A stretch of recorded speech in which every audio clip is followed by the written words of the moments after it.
can unmute your microphone. All right, welcome to the 2021 Director Series podcast. I'm your host, Joe Beard, and happy to be of service for you. Today is, what's this, March 21st, 2021. 3 o'clock on the West Coast, 6 o'clock on the in the East Coast.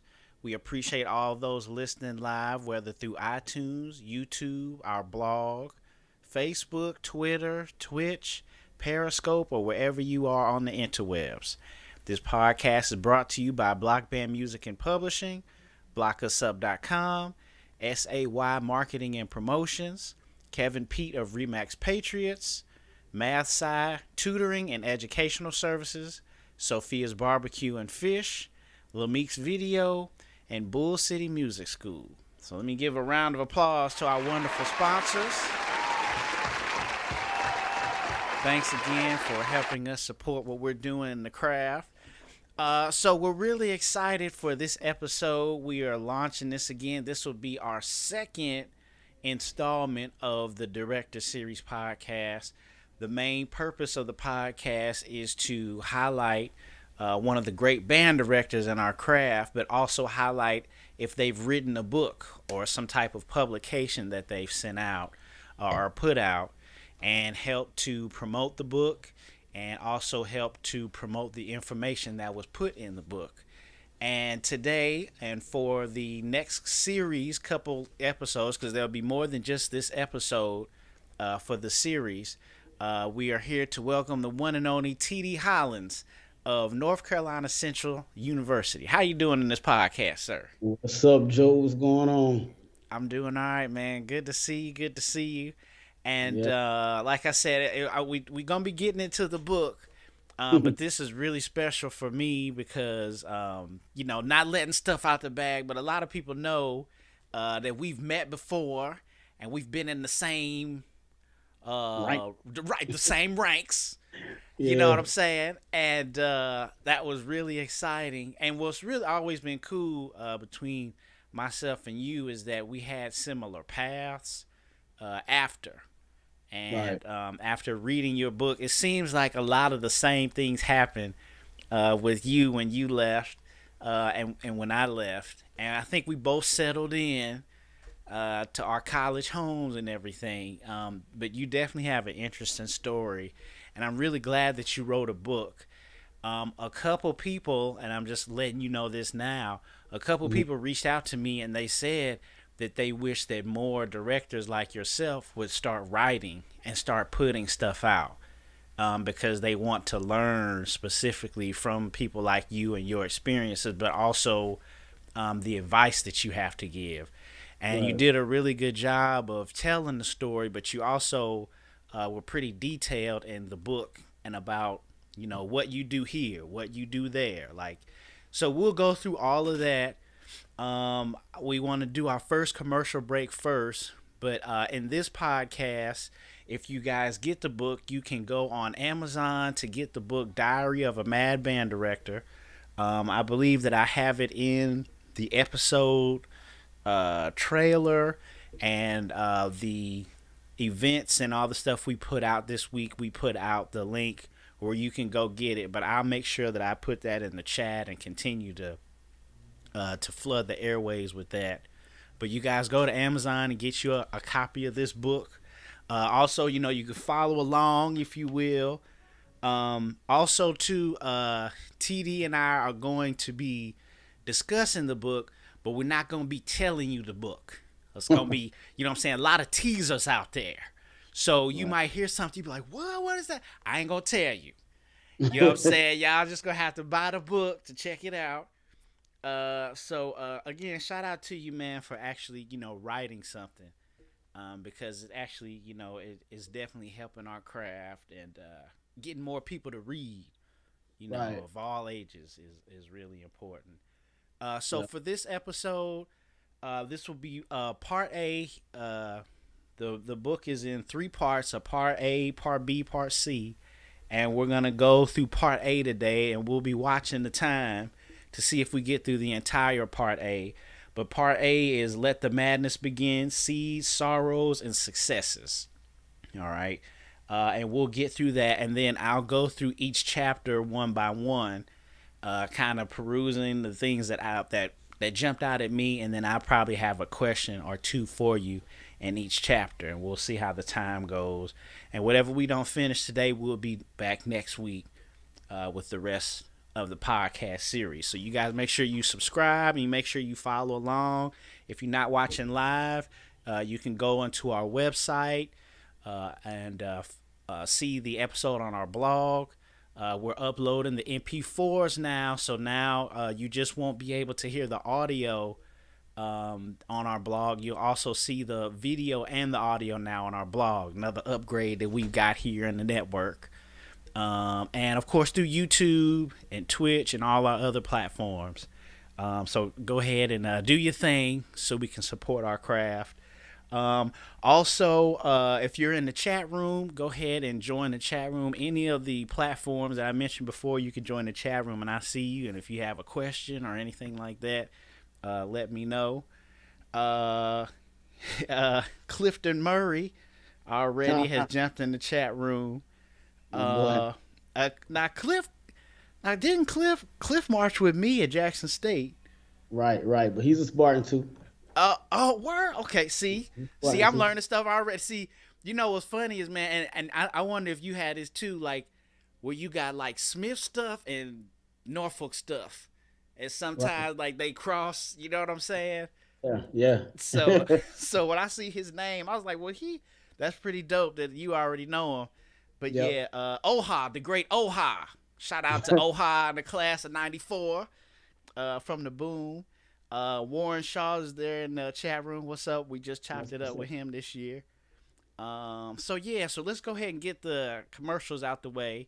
You can mute your microphones, and then we'll get right into discussing the book here on the 2021 Director Series podcast, Diary of a Mad Band Director with T.D. Hollins. We'll be right back.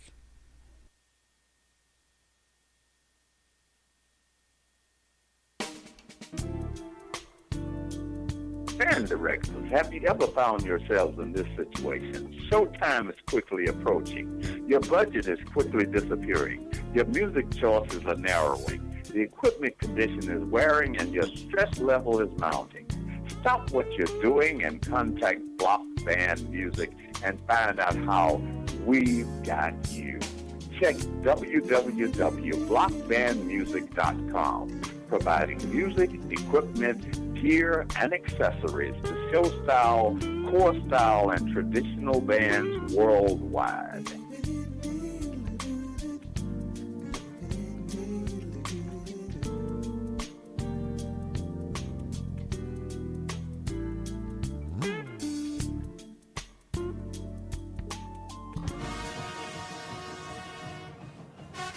The source for fair and factual information on your favorite college bands, blockusup.com.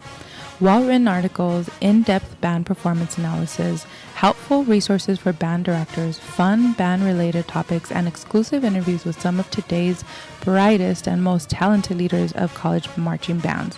Visit us at blockusup.com, the meeting place for band fans and band directors.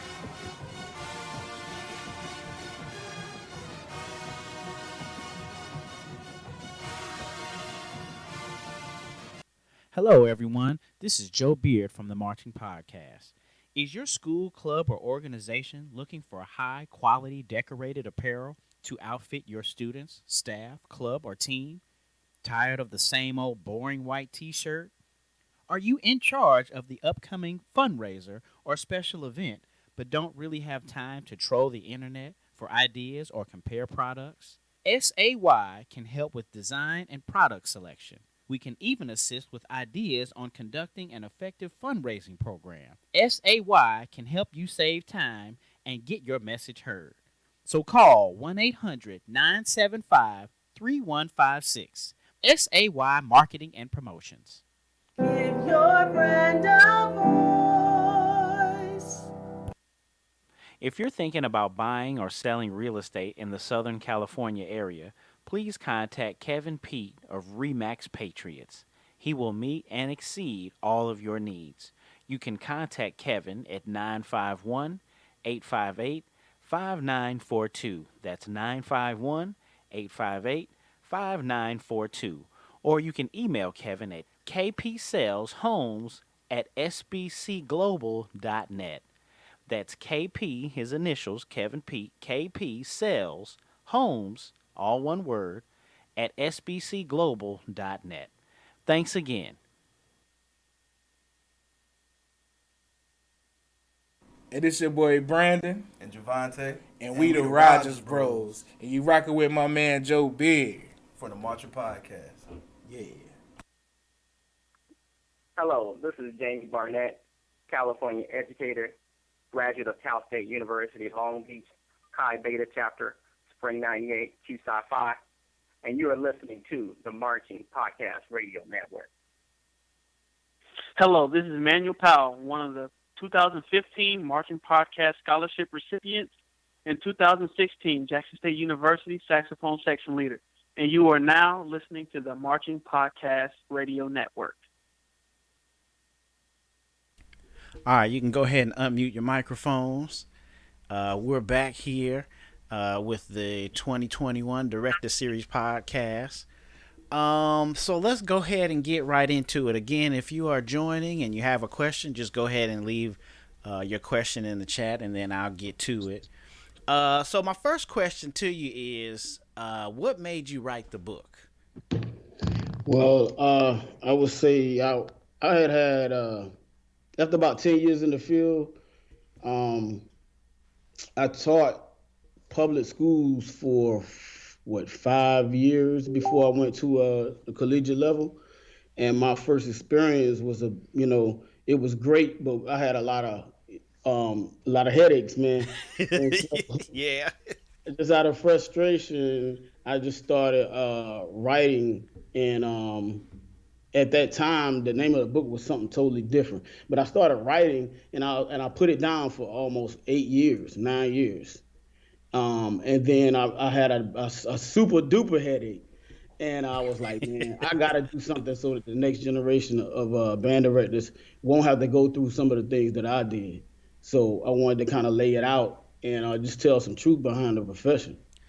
Okay, yeah, and you know what's funny is and we'll be getting into it through the conversation. I just didn't know you were going through all that.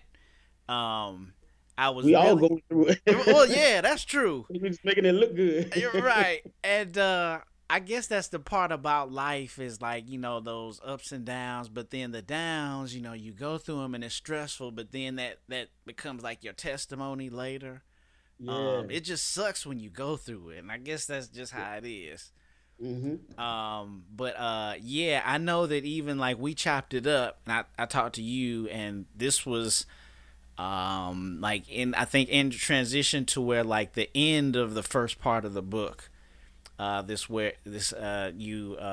you were, and I noticed again with the book you didn't use the exact names.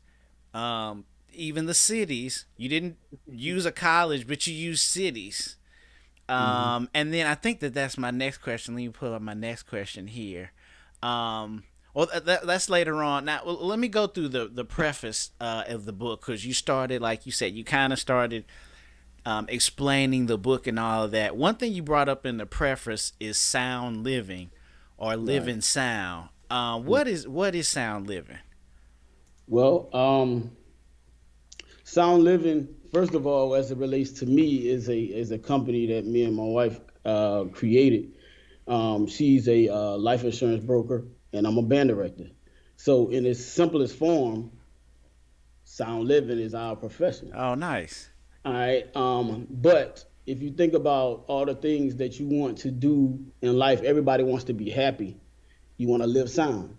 So our job is, through our profession, is trying to provide some resources so that people who are in our profession can live sound, or people who are buying our products, it could make a easier life for them. We're providing services for those people. So you'll see Sound Living a lot, and we attach it to almost everything that we do. Okay. That makes sense.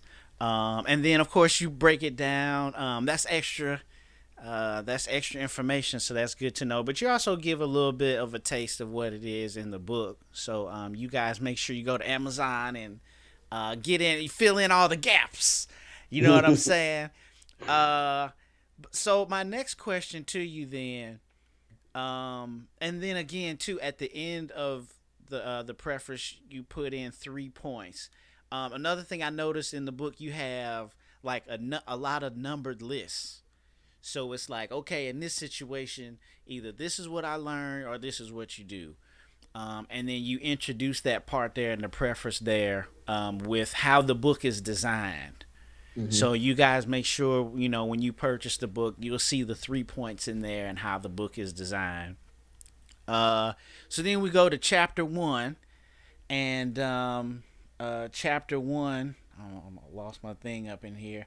You start to, get into the book. My first question to you is, what made you take the piano? Well, it was an older lady at my church that was giving free lessons. All right. So, at about 8 years old, my mom just asked me, would you like to play piano? She got me. I had a keyboard, and I would always play the demo on there, but I couldn't play anything. and I, and so when you young, you try to mess with you try to create little songs on your own. Yeah. And so when she was giving free lessons, I was like, yeah, I'll take the lessons, and we just started moving from there, man. Yeah, I myself, I remember I had me a little keyboard, and it would play like the songs, but then it had a light over the each key, and so it would try. That's how I was trying to learn how to play. Like it would light up over the key you had to play. Yeah, that's old school. Yeah, old school. Yeah, buddy. Man, and you know what's funny is we starting to get to that age, man, where people start saying stuff, and it's just like, damn, there's and it's like, damn, that's old. You know what I'm saying? It's just like, wow. Yep. It's a trip how fast that happens. Mm-hmm. Okay, so yeah, that was the first thing I saw in the book. Another thing I saw was by, and excuse me if I'm not saying this right, but by route or by rote. By rote. Yeah, mm-hmm. What does by rote mean? So so most of the time, like say you run an elementary class and your teacher's teaching you a song, and just by repetition, you know what I'm saying? Yeah. Or you're not learning a song, you're learning by ear basically. You know what I'm saying? That's basically, you're learning by ear. So a lot of people, really a lot of great musicians actually, learn by rote. And it's interesting to see the people that can do a combination of both, because that's when they really know exactly what's going on, because they can articulate it when it's written down, and they can just get up and hear something and play it right back, and that's just dope. Okay. Yeah, I actually never heard that term before. Yeah. And just getting the context clues of just reading, I picked up, I was like, okay, I figured what that means, but I thought that, I would ask, because I had never specifically heard that before. Again, you're the 2021 Director Series podcast, and your youth performance. You brought up your youth performance in chapter 1. That made me think of a youth performance I had in church. My cousin Tanya got married, and they were like, why don't you play the trumpet? Right. And I had 3 other cousins that played the trumpet, but because I was the youngest, they was like, go on, give Joe the shine. We old. You know what I'm saying? Go ahead, let him play.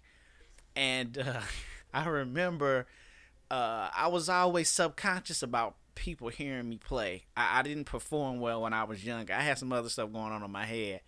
And I remember not warming up because I thought that people would hear me.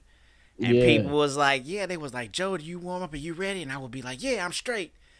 But I was scared that people would hear me. And man, I'm talking about just cold as you know what. I got up there for the first time, And man, I think like them first couple notes or the first couple measures was horrible. I mean, it was like, I mean, it was the worst. But then like the adrenaline kicked in, and then like of course after a couple minutes I had naturally warmed up playing the song, and I had got better. But I Mm-hmm. remember my dad was like, what the hell was that? Like what you started, you know what I'm saying? And I Yeah. remember feeling bad about that. I was in over my head on mine, man. I think my mom pushed me to play, for the youth choir, man. I only knew a few, man. I knew a few chords or whatever, and dude, I couldn't even put my hand on the piano. I was shaking so bad. I got through like the first verse, and I was trying to hit that. The piano will tell on you if you don't. Right. It's one of those things that if you don't practice and you don't know it for real. Mm-hmm. Hey man, you hit that wrong note, and church people are real forgiving. They try to clap for you when it's bad anyway. All right, go ahead, son. Man, and that was happening, and I was like, you know what? I stopped playing, and the little kids were still singing. I was like, man, I'm getting up. I closed the piano and ran off the stage. The organist was up there. He just took over the chorus. This is the day. What I'm saying? Bro, I was out of there crying, boy. Right. Crying. Uh, but that's a trip when I read that. I mean that took me back, and I guess everybody has those type of experiences or whatever. But it kind of opened the door where you said like your uncle stepped in and Yeah. kind of introduced some other things to you, and then like you said, what you thought that he did, and how it worked. And then that later rolled on to another experience where you did your first arrangement Hmm. to a Heavy D song. So my question is, what made you pick Heavy D, and kind of like what was that experience like for you doing that first arrangement at such a young age?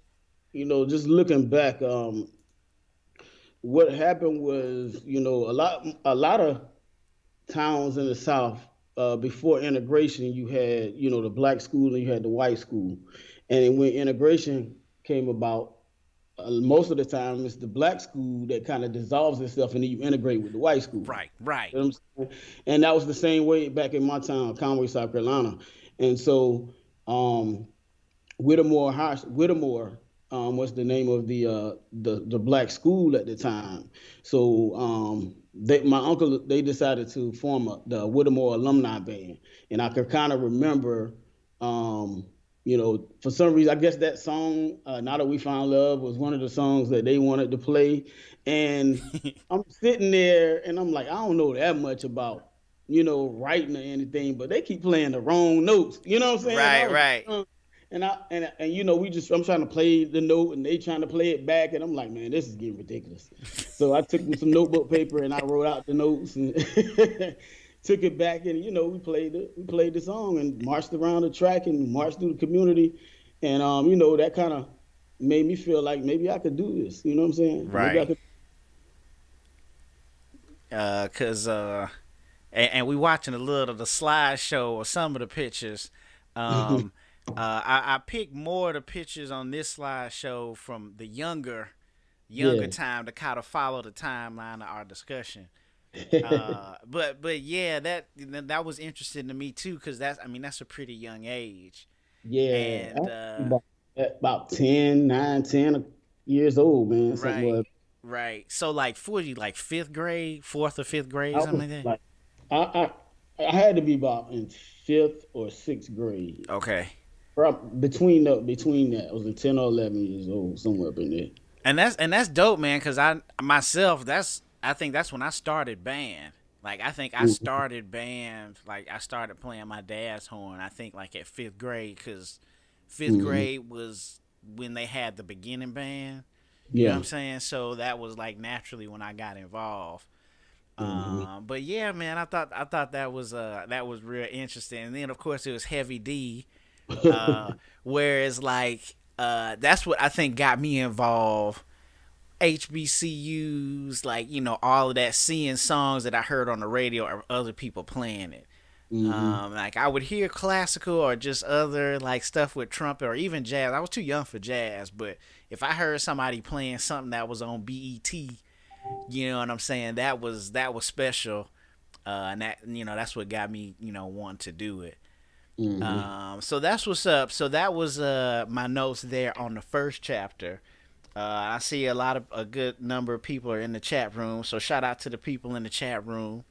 Again, if you have something to ask or anything in there, just go ahead and put it in there. I'll see it and I'll ask. So my next, moving on, chapter 2, and you had labeled that root of my passion. This one was, I ain't gonna lie, man. The next 2 chapters was like, well, they were real interesting. They were good, but it was also I appreciate you and I being the same age. You took me back on something. You brought up ABC, another bad creation. Let me give a shout out to them. Yeah. Cause man, they were like the dopest rap group ever to me. Because they was young. Cause they was young. Yeah, they were like the same age as us, man. And Right. back in the day, talent shows were everything. Right. And so creating those little dance groups, it really started in the 80s when we break dancing on cardboard and all that, and then kind of evolved into the late 80s into the 90s, doing those talent shows and winning money. And man, those are some fun times, man. Yeah. Fun times. Cause now people don't be dancing. Oh, yeah, they do. Well, yeah. Well, maybe I'm old, like, cause I don't be seeing it. But it just looks different. yeah, you're right. It does look different. But I remember back in our day, people was like, you know what I'm saying, like flipping and doing way more athletic stuff. Like they were sweating, you know, at the club. So yeah, we did sweat. Yeah, man. So all of that was a trip. And then you talked about Black by Nature. You know what I'm saying? Let me give a little shout out to Black by Nature. For the folks don't know what I'm talking about, you gotta check out the book. You gotta read the book. You gotta, go ahead and purchase that book. But another thing, man, which is kind of funny, you talked about a bomb threat. With a student. Now, let me ask you, because you said in the book, have you caught up with that student, or have you touched base? Dog, I never seen him again after 6th grade. Yeah, but I remember his name, everything, bro.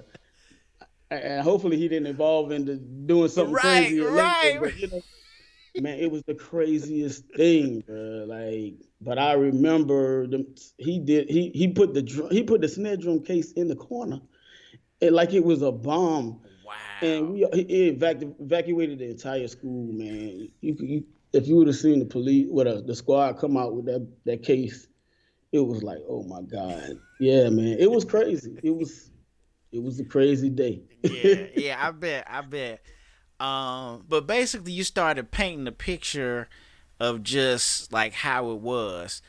And one of the notes that I had took, well, I'll get into it when we talk about the next chapter. But just like the things that you started going through, and a lot of stuff I think a lot of black males are going through. You talked about the beat down. There was a beat down in this particular chapter. And then you also talked about a death in your family and dividing the assets. And I remember I was younger, people would tell me about that. But then when I got older, I really saw it when my dad passed. And I remember people were fighting at the funeral home.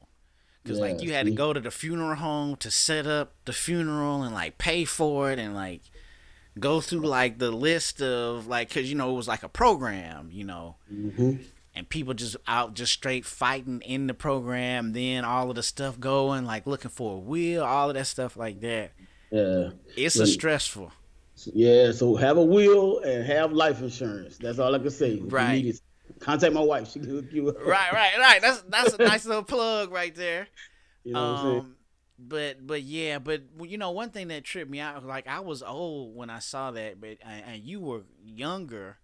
Do you Right. remember it affecting it? Like, do you remember that affecting you at a younger age? Yeah, and you know, I'll be careful about how I said I don't want nobody to beat me up at the Thanksgiving because it was a long time. It was almost 10 years before our entire family got back together. We got a large family, man.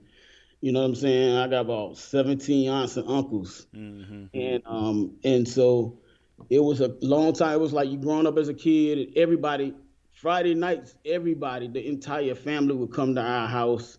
We have fish fries, and the adults would be in there playing cards and doing whatever they did. Of course, we couldn't be around that, but all the Right. cousins were together all the time. You know what I'm saying? We were all together all the time, and then one day that stopped. You know what I'm saying? And Wow. everything stopped. And it took some time. It takes, sometimes it takes time to heal things. And I'm glad they woke up and got together and worked through whatever and brought the family back together. Because I think it healed a part of us, as the little cousins, and it showed us that family is bigger and than the disputes that you have over things that you can't take with you anyway. Right. Right. Right. And it's a trip that a lot. I think a lot of people know that, but it still happens. Yeah, You it's know, rough. and it happens with a lot of families, a lot of various economic levels too. You know what I'm saying? Because if it ain't about the money, then it's like the pride, or it's like, well, I know he wouldn't do that. Like, you know what I'm saying? It's more powerful than I thought. So when I read that you had went through that at a younger age, that was like one of my questions for you. Like, you remember that affecting you in a certain way. Yeah. All right, so we still in chapter 2, and uh oh yeah, all right. Well, yeah, no, that was basically what I wanted to ask. Your feelings around that time.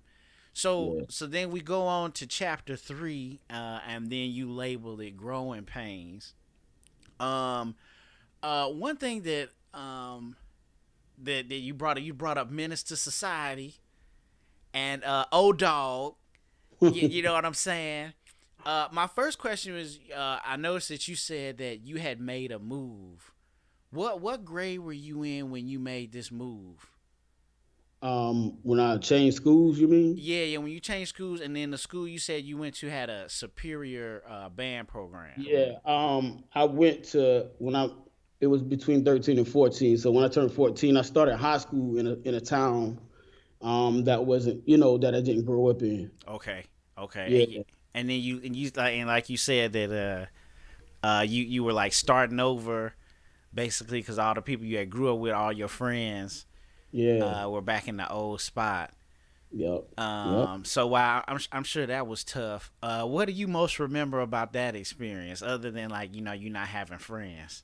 That was the main thing. That was the main thing, but it's for any kid, in a new environment, it's almost like think about how you feel if you're not a real social person and you go to college and Right. you a fan or whatever, or you from somewhere and you go way far, even though it was only 30 minutes away, but when you a kid, that's a long time. Hell That's a long yeah. way. Yeah. But yeah, it's like you go there and it's just you. You look different, you talk a little different, the things that interest you a little different, so instead of kind of going to trying to make friends, I was really quiet, and the girls would talk to me, so I talked back. But when you in a new town, that's probably not the best thing to do is talk to guys' girlfriends and be friends with them. You know what I mean? So that caused some trouble right there, and I was like one of the only kids in the town with dreadlocks. Well, at the time we called them dreadlocks, but locks. Right. You know what I'm saying? And so I looked very, very different from everybody. And so it was like, who does this kid think he is? My brother was in the Navy at the time, so he was sending me home nice clothes. And I was rocking all this. Back then it was cross colors and called Kanai Right. and Right. Fila boots. Some red suede Fila boots. You couldn't tell me nothing, boy.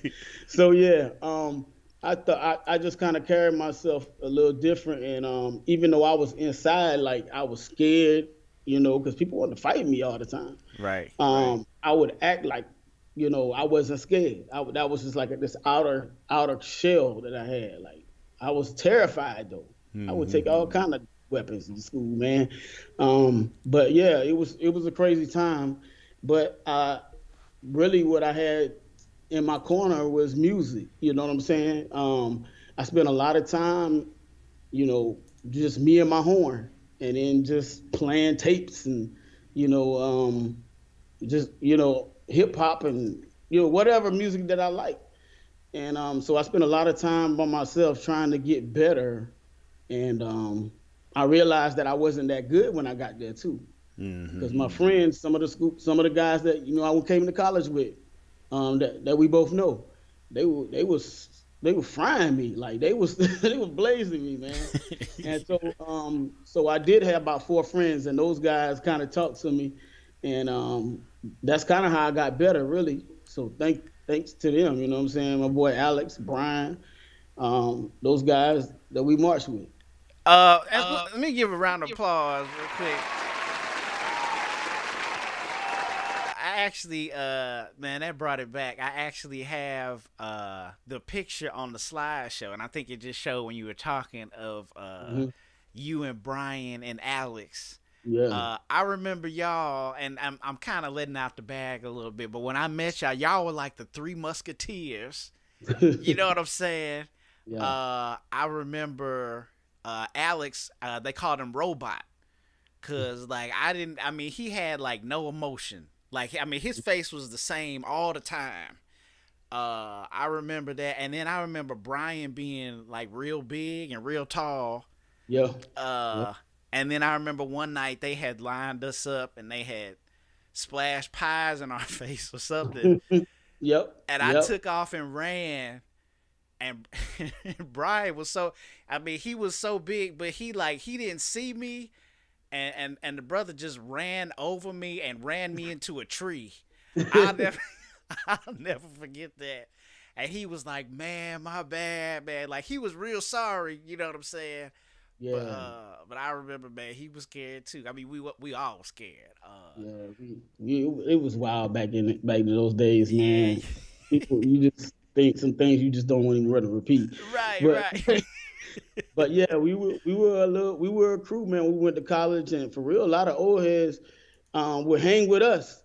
You know what I'm saying? Because Uh-huh. it was almost like we lived before. We were just doing stuff that older people was doing. Right, right. Um, it was cool. Yeah, man. But yeah, that's what I remember. Cause when I met you, I remember the three of y'all. I remember the three of y'all, cause it was like that's when I saw all three of y'all. But yeah, that's what's up, man. I'm glad you had that picture in there too. Okay, so let me see here where we are. So yeah, so that was chapter 3. The question I wanted to ask you, other than like how you were growing up then, was I saw that you played the cymbals. What do you remember about playing the cymbals? I was talking to my students about this the other day too, because something similar had happened to my son. The school that I transferred to is a core style school, and a lot of times those band programs, they purchase their shows based on the instrumentation that they have. Uh-huh. And so since I was in the school, they didn't have a place for me. Okay. Well, one of the cymbal players, didn't show up. I showed up for maybe a week and a half after band camp started when I transferred into the school. I transferred school systems, and so the only spot left was cymbals. And he asked me what I wanted to play, and I was like, just to be in the band program, yeah. Right. So I was on the drum line, in marching band my freshman year of high school. But during the classes, I would play my trumpet. Now, of course, later switching over to euphonium. But yeah, that's how it was. My son did the same thing. We transferred schools, and he ended up playing in the pit, on the Oh sideline. wow. Okay. You know what I mean? And he played euphonium, during the day. And then next year he was on snare. So same type of situation. Wow. Yeah, that was the trip, man. I don't think I knew that about you, but yeah, that was That was the thing. Now, do you remember the cymbals being hard? Do you remember like playing percussion? Was there anything that like popped out in that experience? Man, them Johnson's heavy, and I was slicing my, I was slicing my, I was really, really small, man, in high school, and I was chopping my arms up. I Right. do remember that, but I did learn a lot about, because I got the opportunity to kind of experiment with the other drums, and understand how it is to play tonal bass drums Mm-hmm. and how those parts, reading those parts and all that. So I'm glad I got that experience. Um, so just being with the drumline as an entire, it's how those guys are. It's just a They different. different. It's yeah, they They different, and I got to experience that from the inside. right, right. That's what's up, man. So real quick again, director series podcast 2021 Diary of a Mad Band Director. Shout out to all the people in the chat room. Let me give a round of applause to people in the chat Appreciate room. that. Thank y'all for coming on for real. Yeah, appreciating y'all the support. Lamik's, yeah, I'm about to say, I'm wearing the shirt, brother. Thanks for the shirt. You know what I'm saying? Shout out, I saw Dr. Davenport in there. What's going on? One of the show style talk guys is in there. What's up, fellas? CW Hollins. Who Right. is okay. The better half. Shout out to the Yep. better half. And let me see here. I saw it says Oscar Wright up there. He said good old Conway.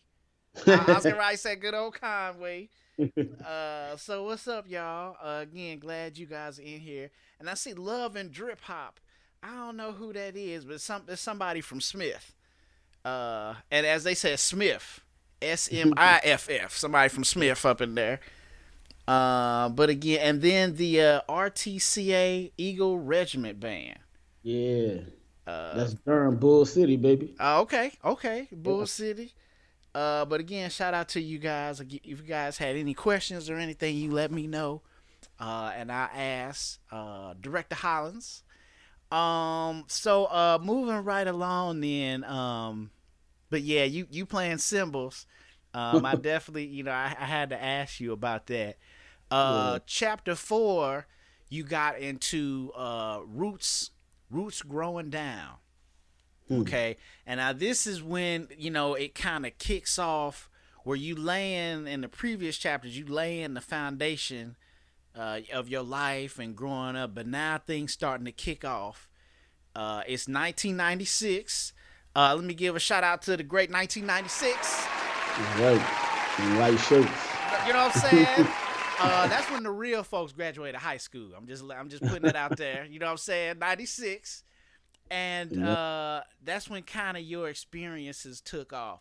Now, my first question is, and I'm dying to know this because I liked it, but what made you pick, because you didn't use the actual names or the actual schools or the actual cities, what made you pick those cities and like what made you pick those names? Was it just random or like did you have a system? Like what made you pick the names and the cities that you did? Well, I wanted to choose some places that were in kind of close proximity without giving it away. Uh-huh. So I did want to do that, but as far as the names, yeah, that was kind of random.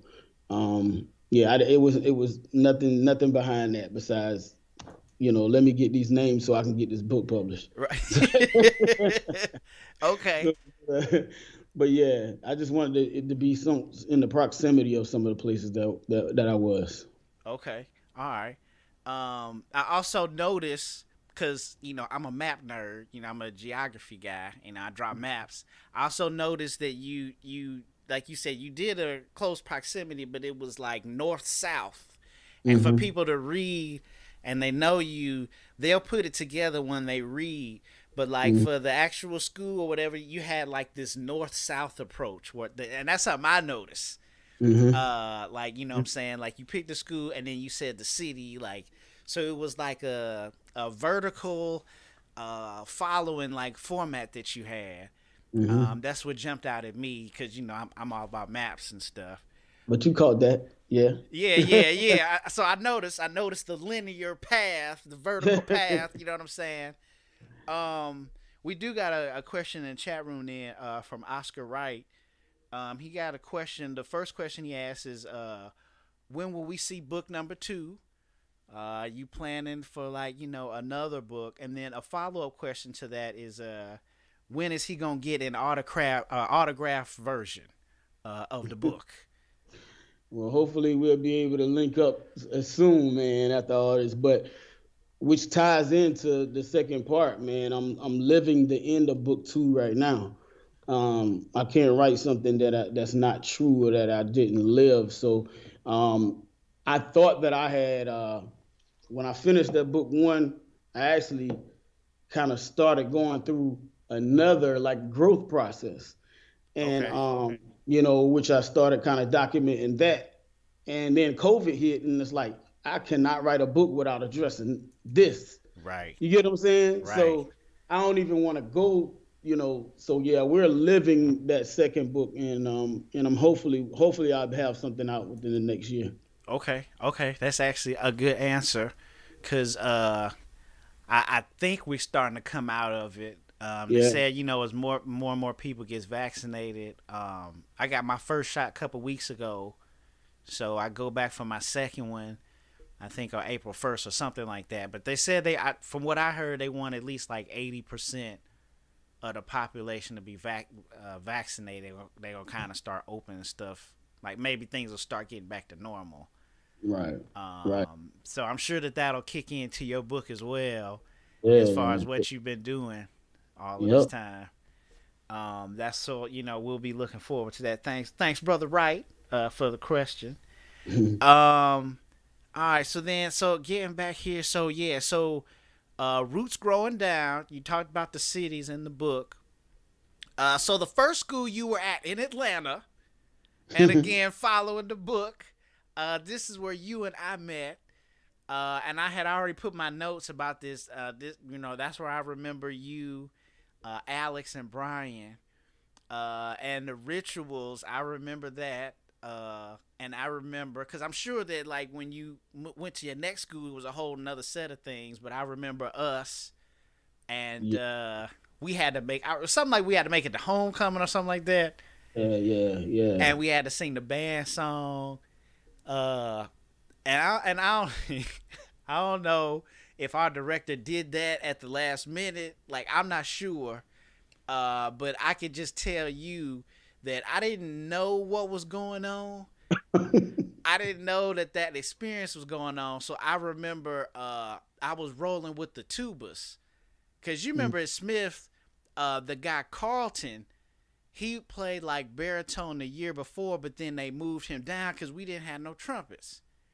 So it was me, Frog, and oh my God, I forgot Frog partner from Kingston. Both of them was from Kingston, North Carolina. DJ, I believe, was his name. DJ, you had A-Dog up there. A-Dog, it was us. We was the trumpet section, all 4 of us. Yeah, You know what I'm yeah. saying? and then And so, Talking about Carlton Hemingway. Carlton. yeah. He was from our school. Oh, was he? Yeah. Wow. Okay, I didn't know that. I remember he was from South Carolina, but I didn't know he was from your high school. Yep. But Couple of us. Yeah. okay, so he was supposed to be like the section leader, and like it wasn't like no bringing in like all of that. And I remember I had to like roll with the tubas, but I didn't know what was going on. And then one night I got caught up and with the tubas, and I think our director found out that he was mad, and then I think that's when he came up with the we got to sing the band song at homecoming or something like that. And then, because you remember everybody was saying, we couldn't say nothing. You remember that? Right. Yeah. So then after that, we could say it. And then I think I got caught one time saying it and I had to run the bleachers. I don't know, man. I can't remember everything. But I didn't know nothing about all of that. You know what I'm saying? Nobody usually does. No. right. Yeah. So I noticed you had put a little bit of that in the book. So I had to share that with you because I didn't know. But then later on that year, we both experienced where they came out and said how like the music major, like we don't have one, or Mm-hmm. it's not accredited or something. It was something where, because I They remember, yeah, they yeah, suspended the major, and they got rid of that program basically, and so that led to a lot of people, deciding to leave. right, right.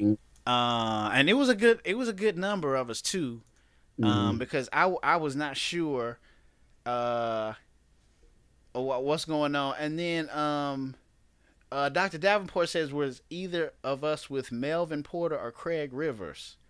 Do you remember either one of those? Mm-mm. I don't. Yeah, I don't remember those names either.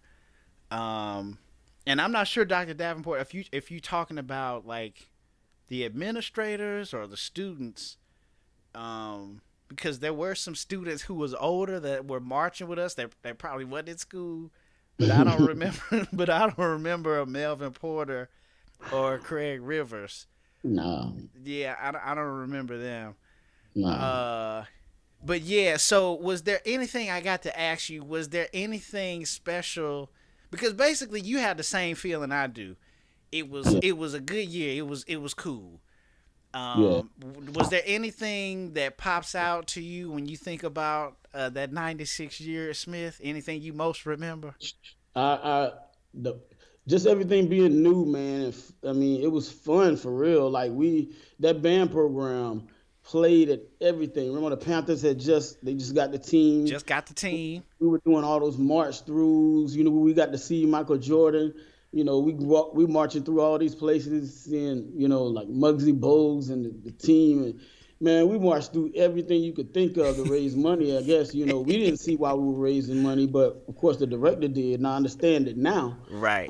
But we were grinding, man. We played for everything. We practiced a whole lot, and we played for everything, every corporation. Like it was a business. Like we were out there grinding, and but it was some experiences that I would definitely never forget it, and it definitely made me stronger. So by the time I went to the next school, I'm not saying it was a piece of cake, but I had already been through, you know, a lot of that tough stuff and Right. the mental part of it. So it was like, man, let's go. So I was ready. Right, right. And that was my answer too. That was the biggest thing I remember. I just remember us having a lot of heart. You know what I'm saying? Whereas, of course, the next school I went to, we had the numbers and we had the musicians, so it wasn't the same Hmm. like bonding experience. And then you remember like we all hung out with each other. Versus like my next school, more people were closer because they were in the same. They played the same instrument, and Yeah. the band was so big, like you were able to kind of get close to who was around you. Whereas with us, I mean, the whole band kicked it with Yep. each other. Yep. But yeah, I remember that too. I remember we went to malls. We went to something at South Park, and it was like a conference room. And we were in like this conference room, and it was like these people had a luncheon or something, and we were up in the little like a expanded hotel room, and we were up there doing showtime, like, you know what I'm saying, and popping and all of that stuff.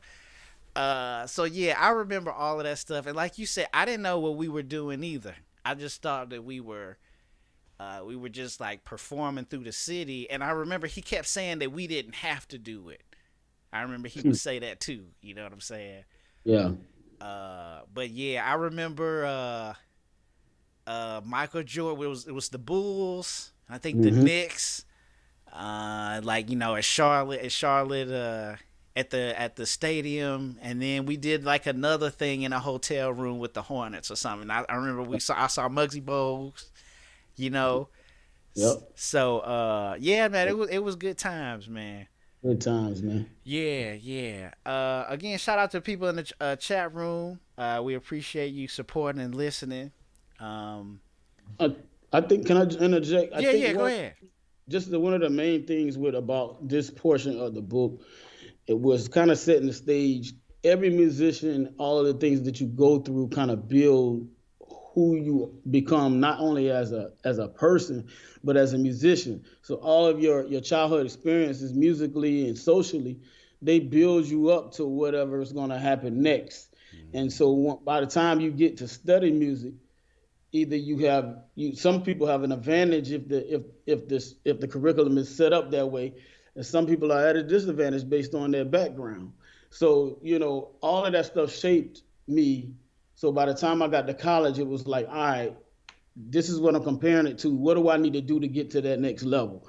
And so that's kind of where I was, like, telling my story to get you to the place where, all right, let's see why he went mad. You know what I'm Right, saying? right, Let's right. find out.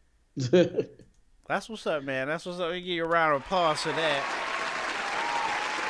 That's a real good tie-in.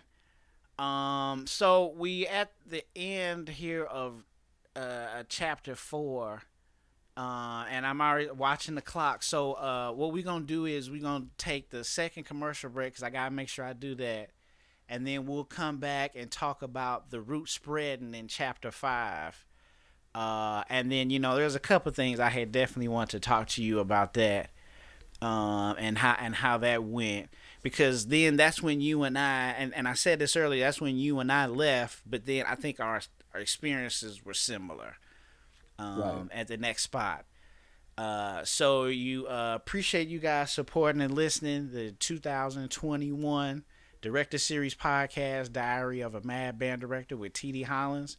You would go ahead and mute your microphones, and we'll be right back after this last commercial break, and then we'll get into chapter 5, and then we'll land this episode, and then we'll be back next week. I'll make sure to put all the information back out. We'll be back next week to talk about the second part of part A in this great book. After that, we'll then go into the second part, which is part B, and we'll probably do that in 2 episodes as well. So again, thanks for your support. Make sure you guys go to Amazon now, Diary of a Mad Band Director. You can go to Amazon, type it in, or you can Google it, and it'll take you right there. And then I'll make sure I put out the link through all the social medias that we have.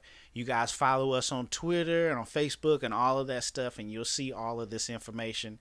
And it's the Marching Podcast, and all of the things. You can go to marchingpodcast.com and continue to see the promotion of the book.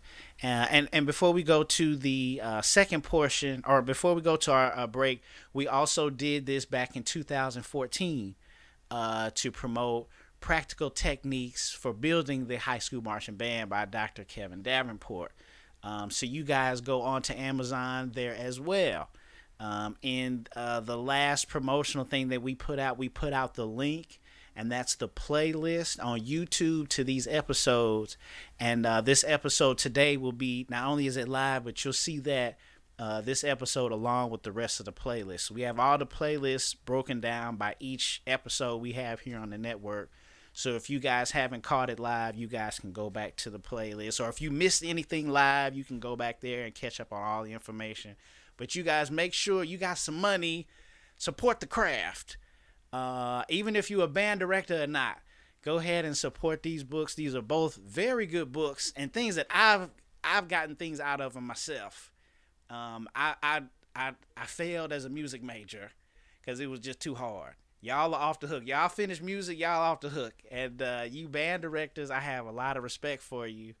But I really know now that just being a director, it's a lot that goes into it. So these 2 books have been very helpful in understanding a lot of things. And I think if you guys are directors, or even if you're musicians yourselves, I think you'll learn a lot from it. Okay, so let's go to the second commercial break, and then we'll be back to talk about Chapter 5, 2021 Director Series Podcast. We'll be right back.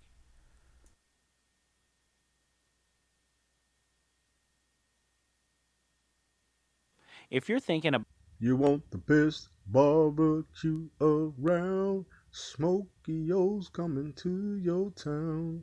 Ribs, chopped beef, baked potatoes too. Smokey O's know what's good for you. You want the best barbecue around? Smokey O's coming to your town. Ribs, chopped beef, baked potatoes too. Smokey-O's know what's good for you. Smokey-O's, come check us out.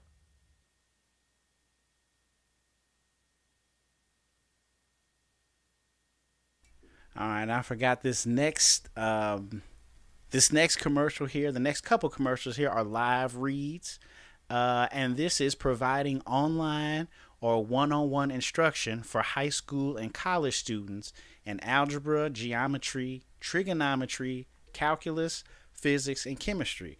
Visit Math-Sci-Tutor.com. That's Math-Sci-Tutor.com to schedule a session or contact Michael Okoro at Michael@Math-Sci-Tutor.com.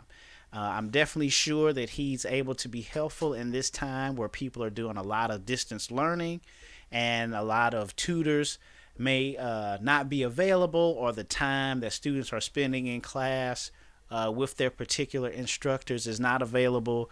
You guys are able to go to Math-Sci-Tutor.com and contact Michael for help in those advanced subjects. So really proud of what he's doing. You guys make sure you go to Math-Sci-Tutor.com. That's Math-Sci-Tutor.com.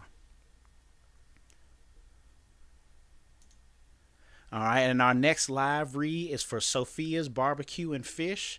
Sophia's Barbecue and Fish. Contact them at 951-445-6696. That's 951-445-6696.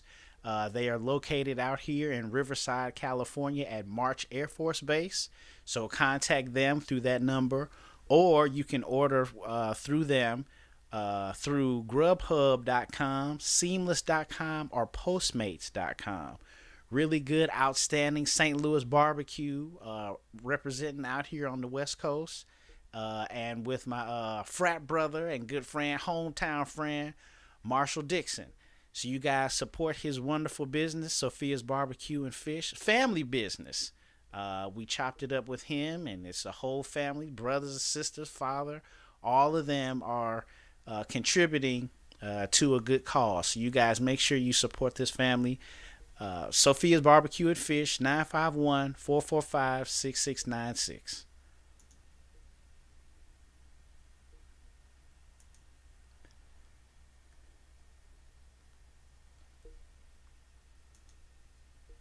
All right, and our last live read here is BullCityMusicSchool.com. Bull City Music School is the modern approach to music.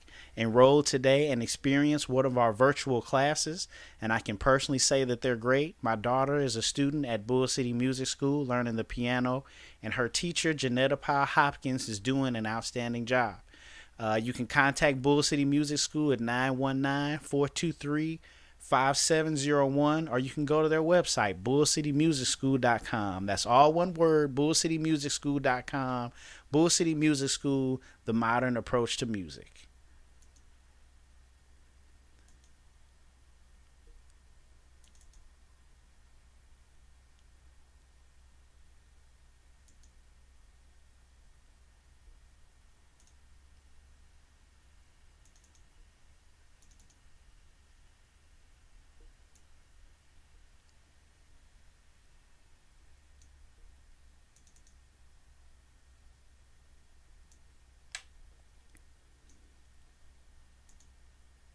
And our last live read here, we can is for Lamik's video, and for some reason our video is not playing there. But I'll go ahead and fix that. At least I'm wearing the shirt today, Lamik. I have no idea what's going on with this video. But we'll be back. I'll make sure I'll check out that technical issue with that as well.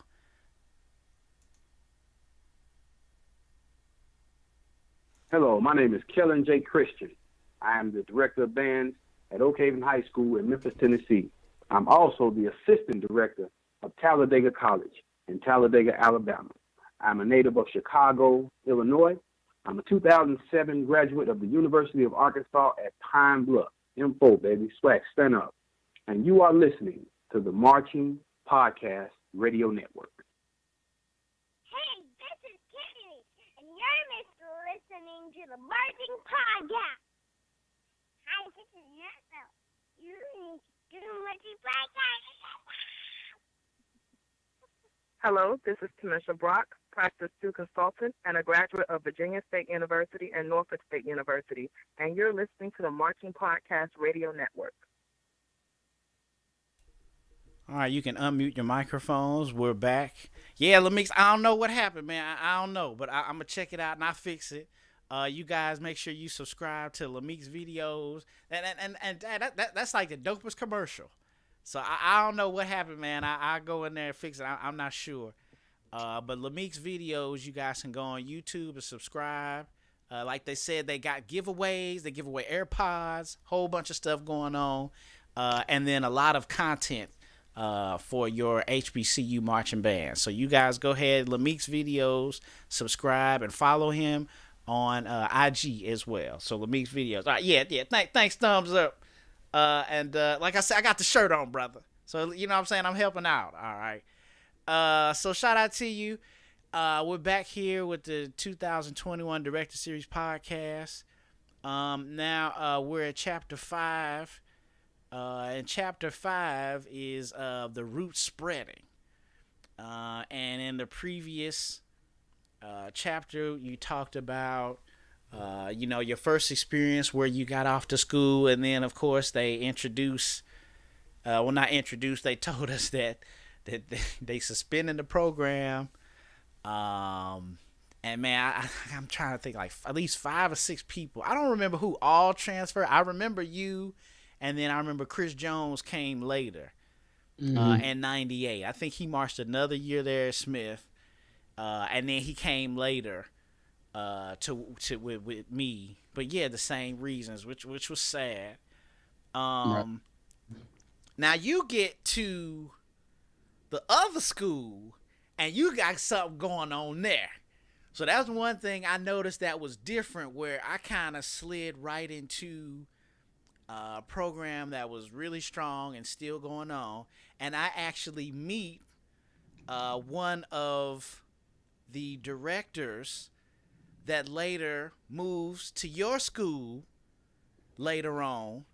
I believe in the book he was Mr. Runner. I remember something like that.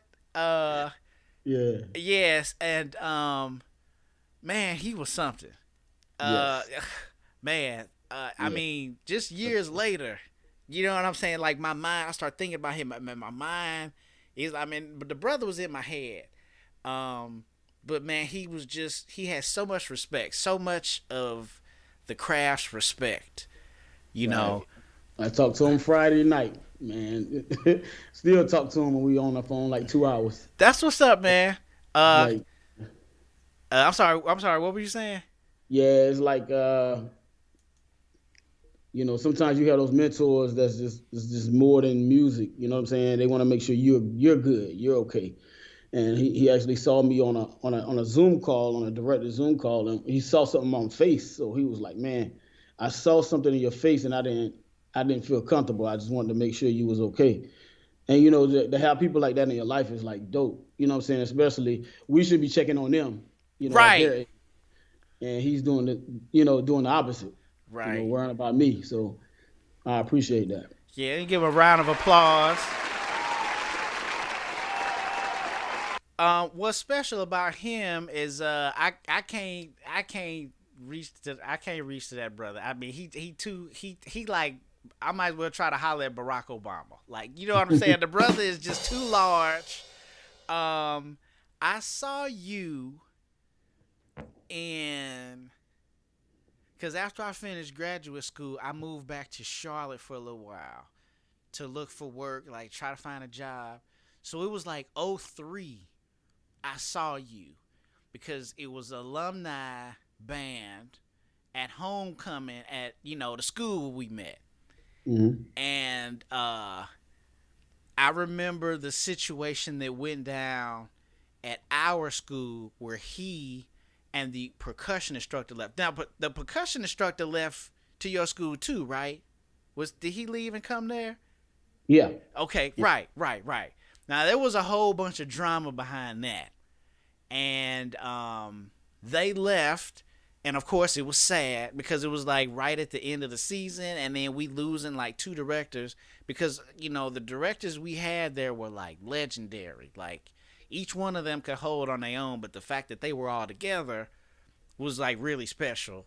And we were upset that they were breaking up because of the, back and then, of course, the hazing, and like all of the alleged stuff. But like the parents were upset, and the parents, I think they got together and they said, well, we don't want none of the students gone. We want the people like in charge gone.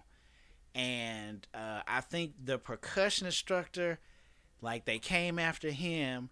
But then, of course, the director we talking about, he was like, well, I'm not going to let y'all do that to him. So I think he left like right after, or he went along. Because you put in the book that he later, well, he did this years ago. He wrote the fight song for that school. So he went back. So, yeah, just a ton of respect for him. But I got sidetracked. When I saw you in 03, I think you gave me his number. And you, just like you just said, you talked to him a lot. And I said, yeah, man, I want to talk to him. Just tell him like he was good director. And I appreciate him because, he would call me out here or there. And then he would like make me want to cry sometimes. And then he would kind of build me back up. I was just like scared of the man for a little while.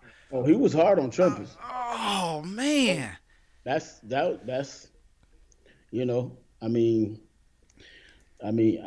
kind of remember him saying, a band without trumpets is like, it's just a karaoke machine. Right. You know what I'm saying?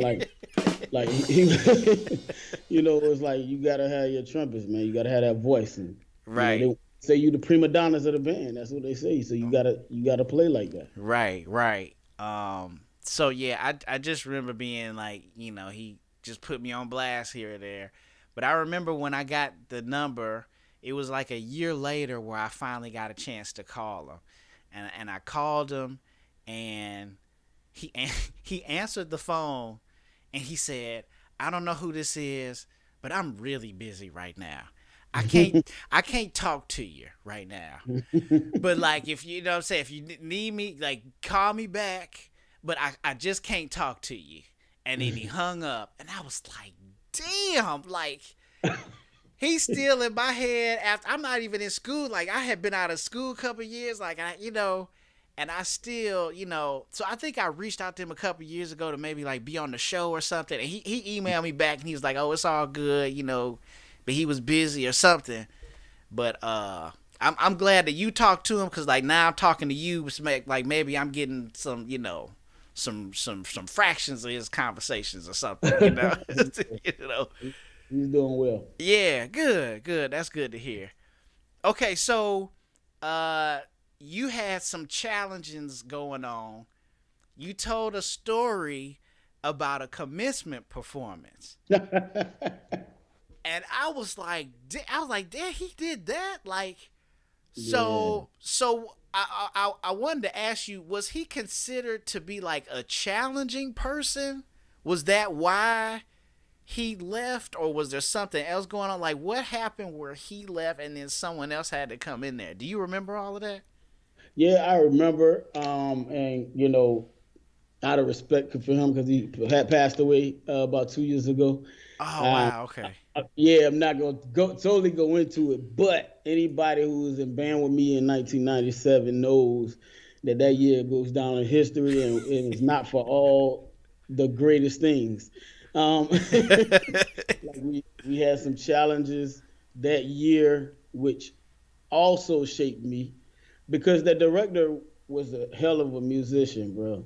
Like, I'm talking about when you talk about milking a slow song, like making you feel like you're, like you want to cry while you playing your instrument. Mm-hmm. You know what I'm saying? Just that he had that connection through his conducting that brought something out of us aesthetically. You know what I'm saying? That was kind of like, you can't duplicate that. Right. And just his relationships, with us as students. He was just a different type of personality, man. Different type of personality, which only people that know him could understand. Mm. But he was an awesome musician, but he had another side of him as well. And so sometimes you got to get those examples as well. Like, so when the people in your life come into your life to show you what to do or show you what not to do. Mm-hmm. You get what I'm saying? So Right. sometimes you need those examples. So don't think that just because you meet somebody and they you don't, they're in your life for a reason. Right. They're in your life to either show you the good or to show you no, I don't want to take that route. And so, interestingly, he had two sides in the same person. But I'm glad that I'm thankful for that experience too, man. Right. Because it also contrasts with the next person that came in, which taught me a lot. You know. Right. Right. Right. So we finishing up there at chapter 5, and then what's cool, and I think was cool for both of us, it seemed like we started to settle in. So you had that transition time with the directors, but then when the next director came in, it sounded like things started to smooth out. One thing, what was funny, well, it ain't funny now, especially because we parents now. But you talked about you had got into some trouble, or you had made a bad decision. I too did that. Actually, I made a whole lot of them, brother. But I did something stupid too that next year. And one of my other friends he the one that had to do the community service, but me and two other people, we were actually in jail. They sent us to jail, and like we weren't in like prison, but you know how you get in trouble, they send you to like the jail or whatever. Yeah. Right, Yeah. right. So of course that was me, and like you, I was super skinny. I was little back in that time, so I wasn't trying to be in that environment. Right. Right. So it was funny when you read that in the book. I was like, damn. I was like, man, we walk along the same path, you know. But again, it kind of brings it full circle where, like you were talking about before, how all of these things become your testimony. And one thing that I read somewhere in one of the chapters, and it was like an overall thing that I really respect you for, is like now you in a position where you able to share your experience with your students. And they were like, wow, Mr. Hollins, you did that? Or you know what I'm saying? Like, you able to reach out to them, and they gonna listen to you. You know what I'm saying? I just wish you didn't necessarily have to go through all of that stuff, but I mean, I guess that's how life is. Yeah. I mean, how you gonna mentor somebody through it? You know. Right. You can still mentor somebody through it just with your good values, but if you actually went through it, you can really, kind of point them in the right direction. Right. And so, I wasn't a bad kid growing up. I had my challenges. I did a whole lot. I was smart, but I also, tried a lot of crazy stuff. And so when my students try to talk to me or try to do something, and then, it kind of backfires or whatever, and they try to hide it, I'm like, yo, it's probably nothing you doing that I didn't do. Right. So let's communicate. Let me lead you. Listen to me. You know what I'm saying? Just listen to me. Right. Literally, it's not gonna turn out like you want it to turn out. Right. Believe. Right. So, yeah, man, that's the crazy thing about life. But I'm blessed that my mom said, God takes care of babies and fools. Right. You know what I'm saying? So I made it through a whole lot of stuff that I don't even understand how I made it through. Right. Somebody praying for me. Right. That's definitely something I learned. I noticed too. Like, I don't know how I'm at this point, but somebody out there looking out for me. So shout out to my moms. I think my mom's in the chat room. She said something in there earlier, but yeah, shout out to my moms. I'm always extremely thankful, especially now. Her favorite thing is now seeing me with kids, and then having me experience the stuff, or having my kids say stuff to me that I said to her. You know what I'm saying? But I also say that how she talks about my grandparents is how I now talk about her. Cause now she all calm, and like when they do stuff, I was like, nah, you wasn't like that. You know what I'm saying? Right. When I did something. So Mm-hmm. It's a trip how life is, man. So shout out to your moms and shout out to mine as well. So we're getting towards the end of this particular portion of the series. We got through chapter 5. I do want to ask you, and this kind of like segues into chapter 6, which is what we'll start into next week. You settled down, you settled in, and you got to finish, and now you had an opportunity like right out of school or like right at the end. What do you remember about what do you remember about hearing about that first opportunity? And this is when you still in undergrad. Right. What do you remember, like when you got the call or you heard that this opportunity came up? What do you most remember about that, or what are the feelings that you had when this particular circumstance presented itself? Man, I remember like yesterday, like we were getting out of a music education class. It was 5 or 6 of us that were graduating together, and we passed by through the music lobby, and the administrative assistant said, "Man on the phone looking for a band director in I'll go ahead and tell you, in Richmond, Virginia." And all of my friends were basically from Virginia or up north, and they were like, "Man, I ain't trying to go there." I had a baby on the way. Right. I was like, let me get that phone. You know what I mean? So I was like, I gotta make some money. I done made a family. I gotta take care of my family.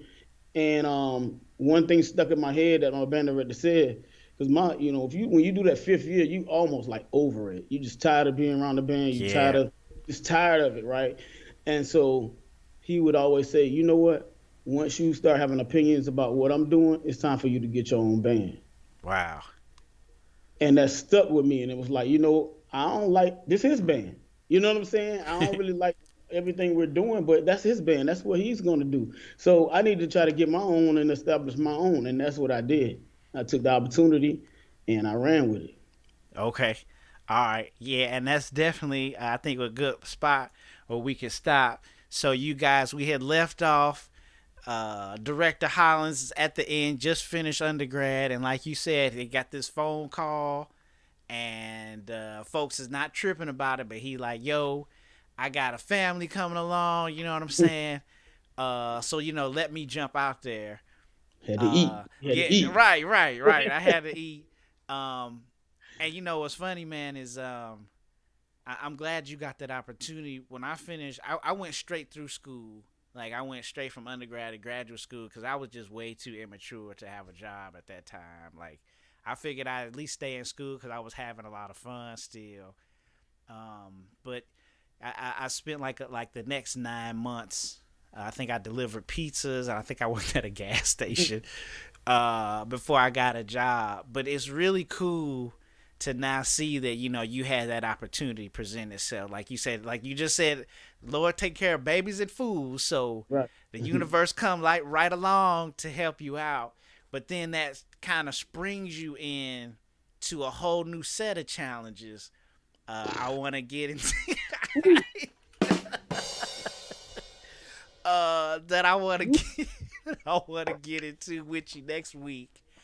But yeah, like you said, Oscar Wright said it's definitely a good read. It really is. And it's cool because I think because you a bandsman, you could relate, but I mean just overall it is a really good read. And I'm just really impressed at how you map things out. Again, me being a map nerd, I'm always thinking about mapping things out, but essentially you made a band director's mental map. It's not necessarily the location of what you did, but how you map things out and how you pinpointed things, how you bulleted and numbered things. Is really impressive. Appreciate it, man. So that's really good. I just wanted to help somebody, man. That's all. I just want to help. I just hopefully, if you're a young aspiring band director or even one that's currently hitting roadblocks, that you'll get the book and it'll help you. Right. That's what it's for. All right, let me give you a round of applause on that.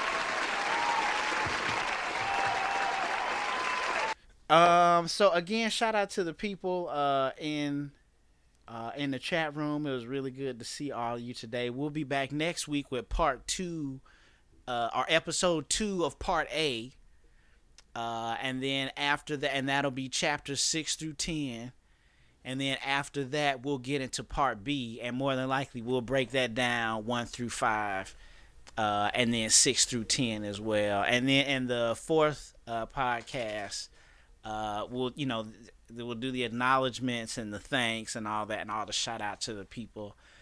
So really looking forward to being with you guys and being with you, man, for the next 3 episodes, and at least getting this out there for more people to go out there and buy it. For you current band directors, or even you band students. I think it's a good read for the band students, because I think one thing that's impressive of what you did is that even if they're not in band and they're going to be in some type of authoritative leadership role, I think this gives a good blueprint just about sitting down, mapping stuff out, writing things out. So then maybe, like you said, you helping somebody, maybe they take the information you have and it helps them, and then they're maybe able to write this stuff down. Right.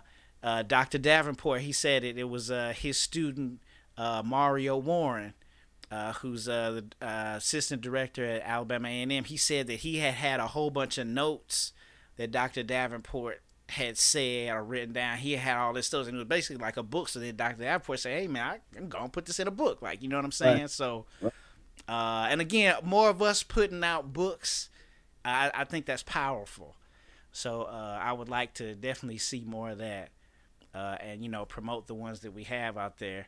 So again, this is the end of episode 1. Let me give you another round of applause.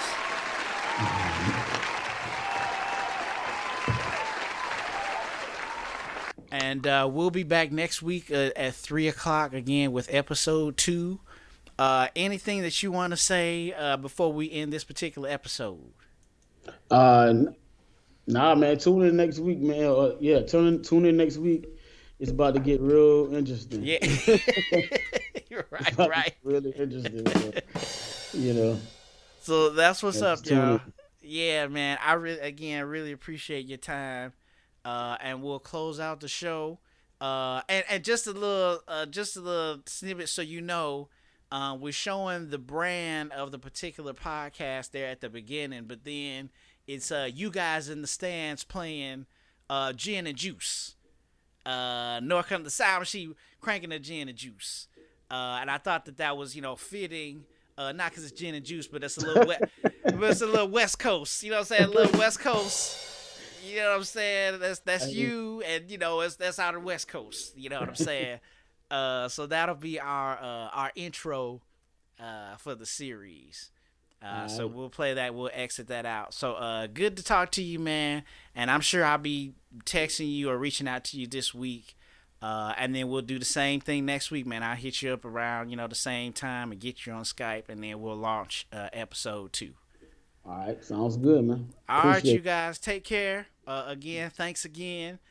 We come to the end of this particular episode of the podcast. If you're interested in becoming a sponsor or a patron to the Marching Podcast, please contact the show, and we'll give you the criteria so we can start to pub your business using our platform.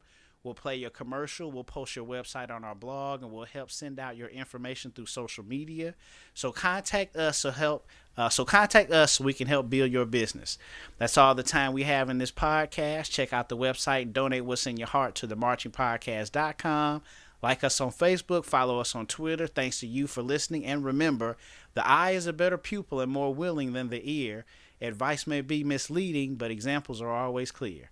See you next time.